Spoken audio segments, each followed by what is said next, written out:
날마다 나를 살리는 큐티 이성훈 목사입니다. 오늘 큐티 본문은 마가복음 4장 26절에서 34절까지입니다. 오늘도 주님의 말씀으로 하루를 시작하게 하시니 감사합니다. 감추인 천국이 무엇인지 알기를 원합니다. 말씀해 주시옵소서. 듣겠습니다. 감추인 천국은 첫째로 사람의 씨를 땅에 뿌린 것 같습니다. 26절입니다. 또 이르시되 하나님의 나라는 사람이 씨를 땅에 뿌린 것 같으니 라고 합니다. 하나님 나라는 사람이 씨를 땅에 뿌리는 것 같다고 말씀하십니다. 그 사람은 말씀의 씨를 뿌리지만 그 씨가 땅에서 어떻게 자라고 어떻게 열매로 맺어지는지는 알 수가 없습니다. 그래서 27절에서 이와 같이 말씀하십니다. 그가 밤낮 자고 깨고 하는 중에 씨가 나서 자라되 어떻게 그리 되는지는 알지 못하느니라. 여기 밤낮 자고 깨는 중이라는 말씀은 씨를 뿌린 농부가 마냥 게으름만 피우고 있다는 것이 아닙니다. 농부는 씨를 뿌린 후에도 많은 일을 합니다. 비가 오지 않으면 물을 주어야 하고 잡초가 자라면 그 잡초를 뽑아 주어야 합니다. 이것이 농부의 일상입니다. 이처럼 농부는 씨를 뿌렸다고 다 끝났다고 생각하는 것이 아니라 자기의 일상을 사는 것입니다. 그러던 중에 씨가 싹이 나고 자라납니다. 하지만 농부는 어떻게 그리 되었는지 알지 못한다고 합니다. 28절에서 땅이 스스로 열매를 맺되 라고 말씀하십니다. 이 말씀은 농부의 노력으로 열매가 맺어지는 것이 아니라 땅이 스스로 맺는다고 합니다. 즉, 이 열매는 하나님의 작품입니다. 그래서 처음에는 싹이요, 그 다음에는 이삭이요, 그 다음은 이삭에 충실한 곡식이라고 하십니다. 29절입니다. 열매가 익으면 곧 낫을 되나니 이는 추수 때가 이르렀음이라고 합니다. 농부가 뿌린 씨가 이제 자라서 싹이 되고 이삭이 되고 이삭에 충실한 열매가 되었습니다. 이것은 하나님께서 행하신 놀라운 작품입니다. 이제 다시 농부가 할 일이 생겼습니다. 그것은 곧 추수입니다. 농부는 풍성한 열매를 감사하며 추수를 합니다. 얼마나 기쁘고 감격스럽겠습니까? 이것이 감추인 하나님의 나라의 모습입니다.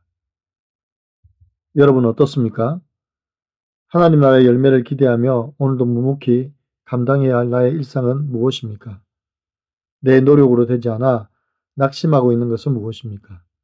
하나님의 주권을 신뢰하며 온전히 맡겨야 할 부분은 무엇입니까? 감추인 천국은 둘째로 겨자씨 한 알과 같습니다.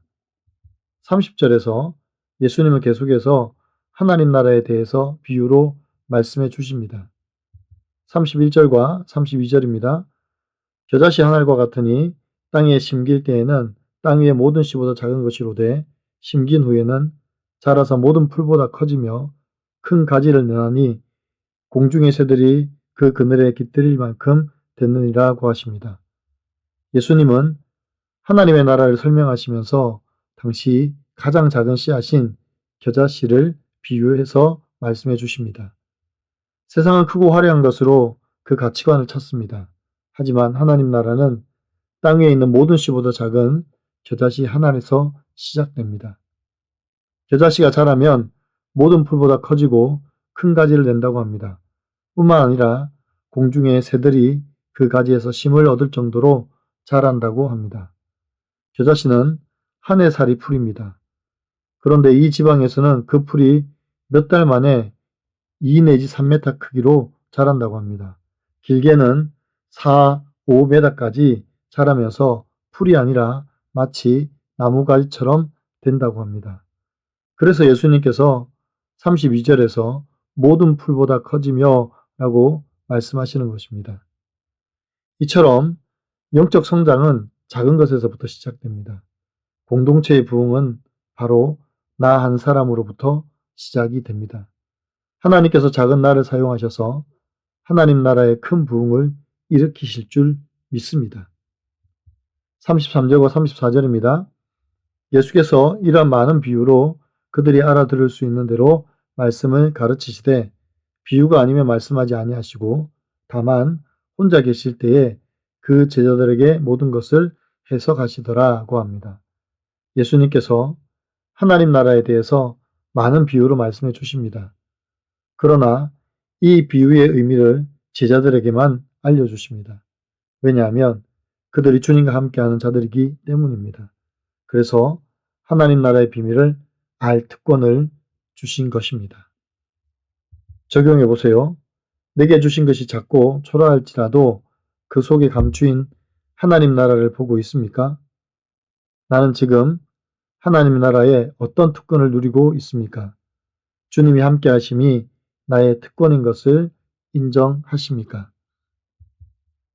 오늘 큐티의 묵상 간증은 공동체 안에서 자라가는 씨라는 제목의 한 성도님의 묵상 간증입니다. 어릴 적 부모님의 잦은 불화를 보며 자란 저는 갈등이나 싸움을 싫어합니다. 그래서 목소리가 크거나 상대의 주장을 묵살하는 사람들을 보면 무시하고 정죄하곤 합니다. 이렇게 제가 정한 기준으로 사람을 재단하니 관계가 늘 어려웠고 특히 제 의견을 인정하지 않는 상사나 자기 주장이 강한 동료와 주로 갈등을 겪었습니다. 그러다 교회 공동체에 속해 저와 비슷한 지체들의 간증을 들으며 제 마음밭에 뿌려진 복음의 씨가 왜 자라지 않는지 알았습니다. 그동안 믿음이 아닌 성품으로 살아왔기에 겉으로는 친절해 보여도 그 이면에는 공격성이 있음을 인정하게 된 것입니다.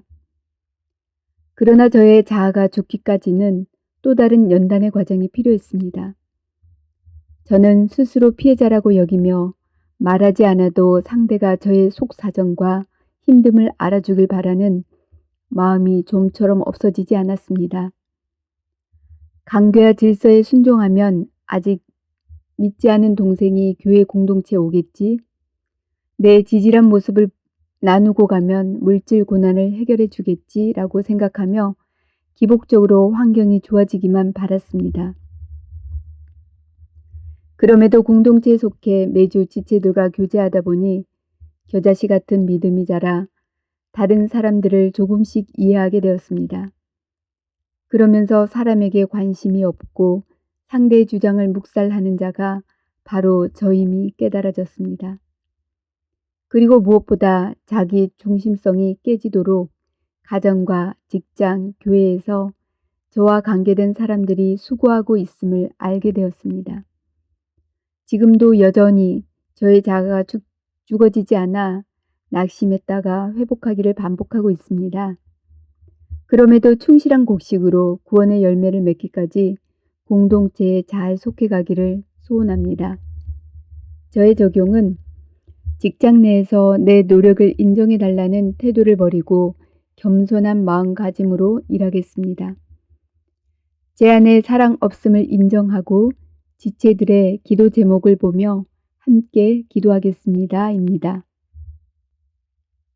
사랑하는 성도 여러분, 복음의 씨앗은 하나님의 생명력으로 우리가 밤낮 자고 깨는 일상의 반복 속에서도 멈추지 않고 자라고 있습니다. 왜냐하면 하나님이 기르시기 때문입니다. 우리의 노력이나 힘으로 하면 실패할 수 있지만 전능하신 하나님께서 기르시기 때문에 결코 실패할 수가 없습니다. 반드시 열매가 맺어집니다. 또 세상에서 지극히 작은 것이라고 보잘것없는 것이라고 여길지라도 하나님은 그 작은 겨자씨를 통하여 하나님의 나라를 확장해 나가십니다. 누군가를 위한 눈물의 기도가, 이웃을 향한 작은 섬김이, 주님을 향한 작은 순종이 큰 거목이 되어 쉬어갈 수 있는 쉼터가 될 줄 믿습니다. 주께서 우리 가운데 심겨 놓으신 복음의 씨앗으로 말미암아 우리가 누군가의 힘이 되고 누군가의 복이 된다는 사실을 잊지 않고 늘 주님과 동행함으로 하나님 나라를 세워가는 저와 여러분이 되시기를 간절히 축원합니다. 기도드립니다. 사랑하는 주님, 오늘 말씀을 통하여 하나님 나라의 신비에 대해서 알게 하시니 감사합니다. 우리의 일상 가운데도 심겨진 복음의 씨앗이 자라게 하시고 열매 맺게 하시는 하나님의 열심에 감사드립니다. 이제는 조급한 마음을 내려놓고 하나님의 때를 기다리는 저희가 되게 하여 주시옵소서. 예수 믿지 않는 내 가족을 위해서, 아직도 주님을 만나지 못한 내 이웃을 위해서 우리가 이 땅에 심겨진 겨자씨가 되게 하시고, 비록 작은 섬김과 순종이지만 이것을 통하여 그들에게는 안식이 되고 회복이 되는 거목이 되게 하여 주시옵소서. 주께서 알려주신 비밀을 내 사랑하는 가족과 이웃에게 전하기를 원합니다. 그래서 하나님의 나라를 더 확장해 나가며 완성해가는 저희가 되게 하여 주시옵소서. 우리 주 예수 그리스도의 이름으로 간절히 기도하옵나이다. 아멘.